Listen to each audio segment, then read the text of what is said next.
आज आपको बताऊंगा फिज़िक्स के न्यूमेरिकल चैप्टर 15 के, जिस चैप्टर का नाम है करंट इलेक्ट्रिसिटी। ठीक है, इसमें पहला जो आपको न्यूमेरिकल दिया हुआ है, बहुत आसान न्यूमेरिकल है इसके। पहला न्यूमेरिकल दिया हुआ है when the current in a pocket calculator. Pocket calculator का करंट बताया हुआ है, एम्पेयर इसका यूनिट होता है। ठीक है, हाउ मच चार्ज बताना है कितना है फ्लो एवरी मिनट में कितना उसके अंदर चार्ज जो है वो चल रहा होगा। ठीक है, करंट को हम आई से शो करते हैं, आई इजिकल टू 0.0002 एम्पेयर, ये दिया हुआ था। ठीक है, टी एवरी मिनट का मतलब हो गया टी। टी जो है वो एवरी मिनट यानी कि 1 मिनट, और 1 मिनट में 60 सेकेंड होते हैं, तो इसलिए 60 सेकेंड में हमने इसको कन्वर्ट कर दिया। और चार्ज मालूम करना है तो चार्ज को हम कहते हैं क्यू। अच्छा, बहुत से लोग इसको स्मॉल क्यू भी लिखते हैं, कैपिटल क्यू भी लिखते हैं, आपकी मर्ज़ी है, आप स्मॉल लिखें या क्यू लिखें, वो कैपिटल लिखें। ठीक है, फॉर्मूला होता है बहरहाल Q is equal to I multiply T. Q is equal to I multiply T. देखें, आई की जगह पे मैंने आई की वैल्यू रखी, टी की जगह पे मैंने टी की वैल्यू लिख दी। ठीक है, मल्टीप्लाई कर दिया। मल्टीप्लाई करने के बाद ये आपके पास 0.012 आ गया। ठीक है, अच्छा ये मैं सी अभी फ़िलहाल मिटा दूँ, 0.012 आ गया है। और यहाँ पर मैंने सी जो है इसका चार्ज का वो लगा दिया, यूनिट। ठीक है, लेकिन बुक में इसका आंसर दिया हुआ है 12 MC।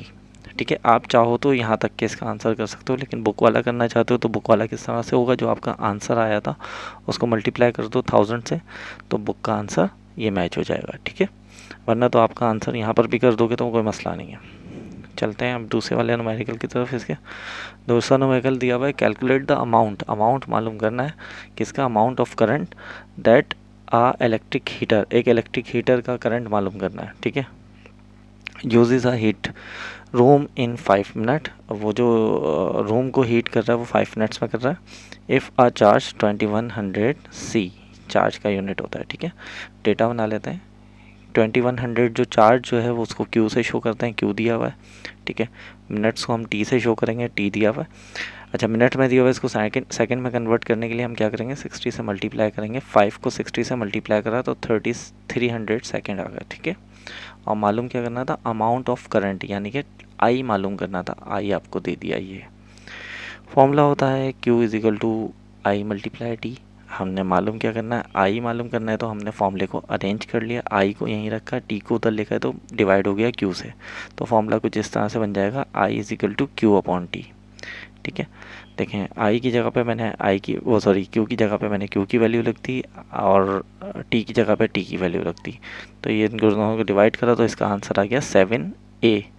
ए एम्पेयर होता है और 7 जो है उसका आंसर हो गया। ठीक है, इसी तरह हम चलते हैं इसके तीसरे न्यूमेरिकल की तरफ। तीसरा न्यूमेरिकल जो दिया हुआ है, बोला हुआ है आप potential difference of 900 volt. 900 volt दिया हुआ है तो इसको वी से शो करेंगे। ठीक है, ये वी से शो करेंगे। इसी तरह आगे दिया हुआ है अमाउंट ऑफ वर्क डन। अच्छा, वर्क डन दिया हुआ है तो वर्क डन को हम शो करते हैं डब्ल्यू से। ठीक है, वर्क डन, ये बोला हुआ है कि 2 पॉइंट्स हैं, 2 पॉइंट्स के दरमियान जो है वो 90 वोल्ट लग रहे हैं, और उसमें जो टोटल जो एनर्जी लग रही है वर्क डन की वो 450 जूल्स लग रही है। ये मैंने लिख दिया, जे जिसके आगे लिखा हुआ होता है वो जूल्स कहलाता है और वो वर्क होता है। ठीक है, इसी तरह आप आगे बढ़ते हैं। क्या मालूम करना है, डिटरमाइन द चार्ज मालूम करना है, यानी कि क्यू मालूम करना है। अच्छा, मैंने इसमें कैपिटल क्यू लिख दिया, आप चाहें तो स्मॉल भी लिखते हैं, कोई मसला नहीं है। फॉर्मूला इसका जो होता है वो कुछ इस तरह से होता है, Q is equal to W upon V. Q is equal to W upon V, Q is equal to W upon V, इसका फॉर्मूला होता है। ठीक है, देखें, डब्ल्यू की जगह पे डब्ल्यू की वैल्यू, क्यू की वी की जगह पे वी की वैल्यू रख दी, दोनों को डिवाइड करा। 0 से 0 काटो, फिर 9 को डिवाइड कर लो, या फिर डायरेक्ट कैलकुलेटर में डिवाइड कर लो, तो इसका आंसर आ जाएगा 5 इसका आंसर है। और सी जो है वो क्यू का यूनिट होता है, तो इसलिए मैंने इसका सी यूनिट लगा दिया। यूनिट लगाना ज़रूरी होता है, वरना तो फिर नंबर माइनस हो जाते हैं 0.5 करके। ठीक है, अच्छा अब चलते हैं इसके आगे के न्यूमेरिकल की तरफ, यानी कि 4 वाले पे। इसमें बोला हुआ है calculate the potential difference between 2 points. 2 points के दरमियान में पोटेंशियल डिफरेंस यानी कि वी मालूम करना है। If it take 9 exponent 4 joules दिया हुआ है, यानी कि ये वर्क दिया हुआ होगा। ठीक है, देखें, वोल्ट मालूम करना है और वर्क आ गया 9 एक्सपोनेंट माइनस का है, सॉरी ये मैंने माइनस यहाँ पर नहीं लगाया है, माइनस लगा देता हूँ, -4 है। ठीक है, इसके ऊपर power of external work to move charge plus 9 mu C. अच्छा, ये प्लस जो लगा हुआ होता है, कभी प्लस लगा हुआ होता है, कभी माइनस लगा हुआ होता है, तो इसको आप इग्नोर मारिएगा, सिर्फ 9 म्यू सी इसकी वैल्यू होगी, ठीक है। तो ये जो 9 म्यू सी जो दिया हुआ है, ये आपका है क्यू। म्यू को हम हटाएंगे, तो म्यू को हटाने के बाद हम 10 की पावर -6 लगा देंगे, ठीक है। तो इसमें मालूम क्या करने के लिए दिया हुआ है, इसमें मालूम करने को बोला हुआ है कि v मालूम करना है। फॉर्मूला वही लगेगा जो हमने पहले लगाया था, q is equal to W upon V. अच्छा, v मालूम करना है ना, तो v को मैं इधर ले जाऊंगा और q को v की जगह पे ले आऊँगा, तो फॉर्मूला कुछ इस तरह से बन जाएगा, v is equal to W upon q, ठीक है। तो v की जगह पे v की वैल्यू, w की जगह पे w की वैल्यू। 9 से 9 कटा, 10 एक्सपोनेंट -4 और 10 एक्सपोनेंट -6 बच गया, ठीक है। मैंने इसको आगे सॉल्व कर लिया। देखें 10 की पावर ऐसे ही रही, 10 ऐसे ही रहा, -4 जो था ना, ये नीचे वाला जो -6 था ये ऊपर चला गया, प्लस का 6 हो गया। तो प्लस माइनस माइनस 6 में से 4 गए, तो ये बचेंगे आपके पास 2। तो 10 के पावर 2 आ गई, और 10 की 2 का पावर का मतलब होता है 100, ठीक है। तो यानी कि 100 वोल्ट इसका आंसर आ गया, ठीक है। अच्छा, मैं अगर जल्दी आपको लग रहा हो कि स्पीड तेज़ हो रही है मैं बोलने की, तो आप इसको स्टॉप कर करके एक दफ़ा लिख भी सकते हैं। इसके सबसे आसान न्यूमेरिकल हैं ये 15 चैप्टर के, मुश्किल न्यूमेरिकल हैं ही नहीं, ठीक है। अच्छा, अब इसमें चलते हैं आगे। इसमें बोला हुआ है पोटेंशियल डिफरेंस। पोटेंशियल डिफरेंस का जब भी जिक्र आता है समझ जाए वी की बात हो रही है, ठीक है। Portable radio terminal is 6.0 volts लिखा हुआ आ गया, तब भी हम समझ जाएंगे भाई वी भी बोल दिया हुआ है। डिटरमाइन द रेसिस्टेंस यानी कि आर मालूम करना है, ये रहा आर मालूम करना है। When a current 20 MA, milli ampere कहते हैं इसको, मिली एम्पेयर, ठीक है। यानी कि ये आई दिया हुआ है, मैंने ए से पहचाना है, ए यूनिट आई का होता है, ठीक है, करंट। तो मिली एम्पेयर को हमने कन्वर्ट कर लिया, तो 20 एक्सपोनेंट -3 पावर लग गई। फॉर्मूला होता है v is equal to I R, I multiply R या आई आर। हमने मालूम क्या करना था, हमने मालूम आर करना था ना, तो आर को यहीं रखेंगे, आई को इसके नीचे भेज दिया तो वी अपॉन आई हो जाएगा। तो मैंने इसको अरेंज करके लिख दिया, ठीक है। अब देखें वी की जगह पे वी की वैल्यू लिख दी, और आई की जगह पे आई की वैल्यू लिख दी। इन दोनों को जब हमने डिवाइड करा तो हमारे पास आंसर आ जाएगा 300। और ये जो साइन बना हुआ है ना इस तरह ओमेगा टाइप का, इसको ओम्स बोलते हैं, ये ओम्स लॉ से निकला है, ठीक है। ये रेसिस्टर का वो होता है यूनिट, ठीक है। अब इसके बाद वाले न्यूमेरिकल पे चलते हैं। आप बुक लाजमी हाथ में लेके बैठिएगा, बुक से आपको पता लग जाएगा, ठीक है। ये मैं आ गया हूँ 6 न्यूमेरिकल पे, ठीक है। अच्छा, ये बड़ा इंपॉर्टेंट न्यूमेरिकल है, बहुत इंपॉर्टेंट न्यूमेरिकल है, ये पेपर में आ सकता है, आने के चांसेस होते हैं। पिछले प्रीवियस बुक में से बहुत आता था ये पेपर में, ठीक है। रेसिस्टेंस दिए में इसमें 3, 1, 2 और 3 रेसिस्टेंस दिए में आर कनेक्टेड इन पैरेलल से कनेक्ट है, एंड देन कनेक्टेड 6 वोल्ट, और एक बैटरी से कनेक्ट है जिसके अंदर 6 वोल्ट निकल रहा है। EMF source determine the value मालूम करनी है। क्या मालूम करना है, करंट मालूम करना है सबसे पहले तो, किसका, सॉरी करंट बोल रहा हूँ, रेसिस्टेंस मालूम करना है। इक्विवेलेंट रेसिस्टेंस कहते हैं टोटल रेसिस्टेंस को, ठीक है। सबसे पहले तो ये मालूम करना है। दूसरे नंबर पे क्या मालूम करना है, टोटल करंट भी मालूम करना है, ये दूसरे नंबर पे। यहाँ पर मैं दिखा देता हूँ, ये आपको ये टोटल करंट भी मालूम करना है, यानी कि आई। और नीचे बोला हुआ the current flow through each resistor यानी कि एक एक रेसिस्टर का करंट मालूम करना है। इस तरह का न्यूमेरिकल मैंने शॉर्ट में बताया था, उसमें वोल्टेज मालूम करना था एक एक का, इसमें करंट मालूम करना है, ठीक है। सबसे पहले टोटल रेसिस्टेंस देखते हैं। टोटल रेसिस्टेंस का क्या फॉर्मूला होता है, ये मैंने डेटा बना लिया सारा, ठीक है, जो जो मुझे मालूम करना था। आर ई मालूम करना है, यानी कि टोटल रेसिस्टेंस को आर ई या इक्विवेलेंट रेसिस्टेंस कहते हैं। बाकी R1, R2, R3 दिया हुआ है। वी वोल्ट हमारा एक ही रहेगा। टोटल आई जो है उसको आई से ही शो करेंगे, और बाकी I1, I2, I3 हो जाएगा। तो पहले हम टोटल रेसिस्टेंस मालूम कर लेते हैं, यह इसका फॉर्मूला होता है, ठीक है। देखें 1/R1 की जगह पे उसकी वैल्यू, R2 की जगह पे उसकी वैल्यू, R3 की उसकी वैल्यू। तीनों को हमने एलसीएम ले लिया, एलसीएम 12 आया। अब ऊपर 3 कैसे आया ये बता देता हूँ। 4 का टेबल, यहाँ 4 है और यहाँ एलसीएम 12 आया। 4 का टेबल इतना पढ़ेंगे कि 12 आ जाए, 4 3 ज़ा 12, इसलिए 3 आ गया। 6 का टेबल इतना पढ़ेंगे कि 12 आ जाए, 6 2 ज़ा 12, इसलिए इस जगह पे 2 आ गया। 12 का टेबल इतना पढ़ेंगे कि 12 आ जाए, 12 1 ज़ा 12, इसलिए यहाँ पर 1 आ गया, ठीक है। इन तीनों को प्लस कर लिया, तो ये तीनों प्लस होने के बाद आपके पास हो जाएंगे 6/12। अब 12 को भेज दिया, इस 1 से मल्टीप्लाई करा, यहाँ लिख दिया। आर ई को भेज दिया, 6 से मल्टीप्लाई करा, यहाँ लिख दिया, ठीक है, ये देख सकते हैं क्रॉस मल्टीप्लाई करा। अब आर ई को यहीं रखेंगे और 6 को इसके नीचे डिवाइड करवा देंगे। ठीक है, तो ये आंसर आ जाएगा आपके पास 2 ohms आ गया। ठीक है, 2 ohms आ गया। अब चलते हैं, टोटल आई मालूम करना था आपने, तो आई मालूम करने का formula V is equal to I R है, लेकिन इसको अरेंज करते हैं। इसको हमने अरेंज करा, आई को हमने यहीं रखा, आर को इसके नीचे भेज दिया, तो V अपॉन आर हो गया। ठीक है, ये मैंने यहाँ पर अरेंज कर लिया। आप देखें, V की जगह पे V की वैल्यू रख दी क्योंकि 6 था, और R टोटल R जो था वो ये V निकला था ना आपके सामने 2, ये रख दिया। तो ये टोटल आ गया आपके पास 3 एम्पियर। ठीक है, यानी कि टोटल करंट आ गया। अब जो एक एक करंट मालूम करने के लिए बोला हुआ ना एक एक रेसिस्टर्स का, तो उसको हम इस तरह शो करवाएंगे, I1 is equal to V upon R1। ठीक है, यही फॉर्मूला होता है ना आई मालूम करने का। तो देखें, I1 की जगह पे I1 रहा, V की जगह पे V, और 4 कहाँ से आया, R1 की वैल्यू है 4, इन दोनों को डिवाइड करा तो 1/5 आ गया।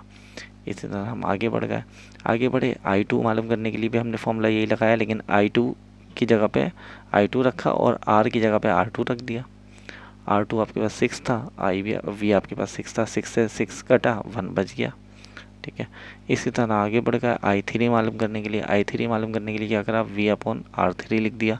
I3 ऐसी रहा इजिकल टू 6 V की वैल्यू और R3 की वैल्यू 12 आ गई, इन दोनों को डिवाइड करा तो 0.5 आ गया। ठीक है, ये आपका 6 चैप्टर का वो 6 न्यूमेरिकल के आंसर आ गए। ये बड़ा लेंदी न्यूमेरिकल है और बहुत बड़ा है। इसको मैं बार बार यही बोलूँगा कि इसको आप जो है ना इस तरह से समझेंगे, इसको आपने बार बार उतारना है एक अपने रजिस्टर पे, बार बार इसको देखें। वीडियो भी देख लेंगे तो कोई मसला नहीं है, वीडियो को 2-3 दफ़ा पॉज कर करके बैक कर करके भी देखें तो आपको समझ में आ जाएगा।